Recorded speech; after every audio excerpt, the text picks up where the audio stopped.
Assalamualaikum warahmatullahi wabarakatuh. Salam sejahtera untuk kita semua.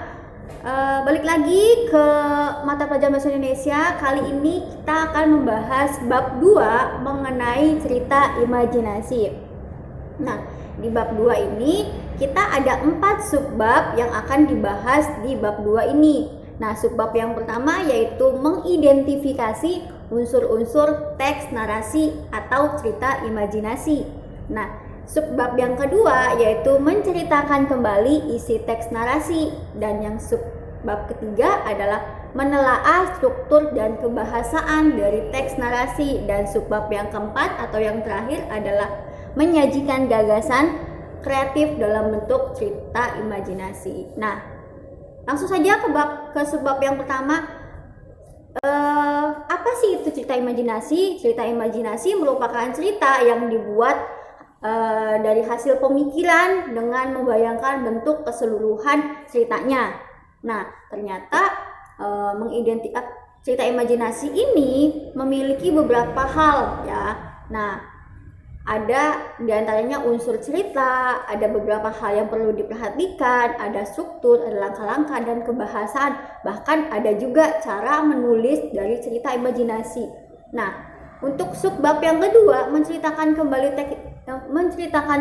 isi teks narasi. Sebelum kita menceritakan kembali, otomatis kita harus paham dulu apa sih unsur cerita yang ada di cerita imajinasi. Unsur cerita imajinasi memiliki 6 unsur. Nah, yang pertama adalah tema, yang kedua adalah latar, yang ketiga tokoh, keempat penokohan, kelima konflik, dan yang keenam akhir cerita. Nah, itu untuk unsur dari cerita imajinasi.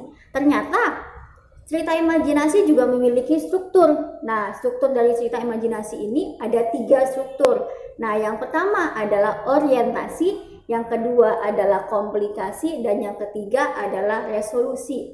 Apa itu orientasi? Orientasi itu pengenalan dari cerita, dari tempat, waktu, kapan, dan di mana itu kejadian terjadi. Nah, untuk komplikasi, seluruh ceritanya itu diceritakan dari mulai awal sampai ending. Dan untuk yang resolusi itu bagaimana sih ending dari ceritanya, atau bagaimana sih akhir ceritanya, apakah sedih, apakah senang, atau bagaimana. Nah, itu untuk 3 struktur dari cerita imajinasi. Nah, langsung kita masuk ke subbab yang ketiga yang menelaah struktur. Nah, setelah kita sudah menelaah strukturnya, orientasi, komplikasi, dan resolusi, otomatis kita juga sudah bisa yang namanya untuk membuat cerita imajinasi.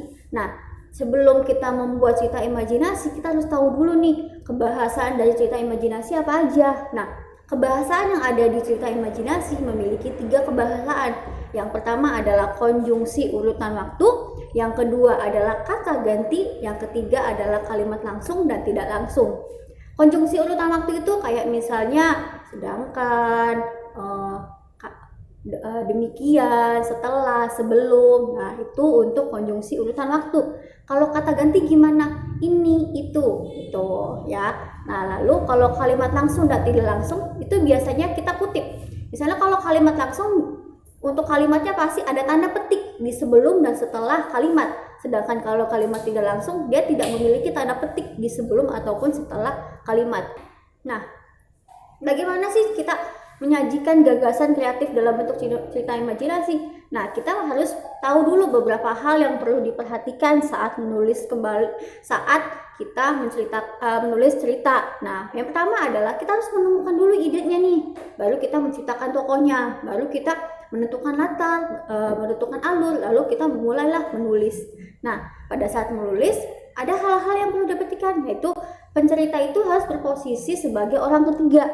Lalu sesuaikan dengan isi ceritanya, lalu sesuaikan dengan alur ceritanya, lalu kalimat yang tadi sudah ditulis, sudah diancang-ancang di sebuah tulisan, kalian urut sesuai dengan struktur yang ada di cerita imajinasi, yang orientasi, komplikasi, dan resolusi.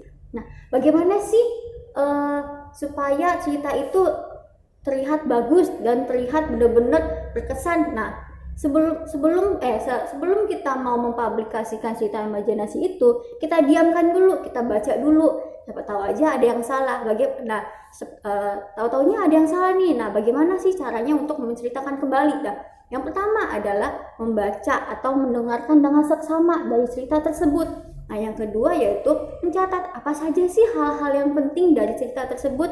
Dan yang ketiga yaitu mengembangkan hal penting itu menjadi cerita. Jadi kayak misalnya di setiap paragraf ada nih cita-cita pentingnya, kita coret. Nanti dari coretan itu kita tulis menjadi sebuah tulisan, dan tulisan itu jadi kita buat sebagai sebuah cerita yang nantinya bakal jadi cerita imajinasi. Nah, demikian pembahasan dari bab 2 mengenai cerita imajinasi. Kurang lebihnya mohon maaf. Assalamualaikum, selamat pagi, salam sejahtera.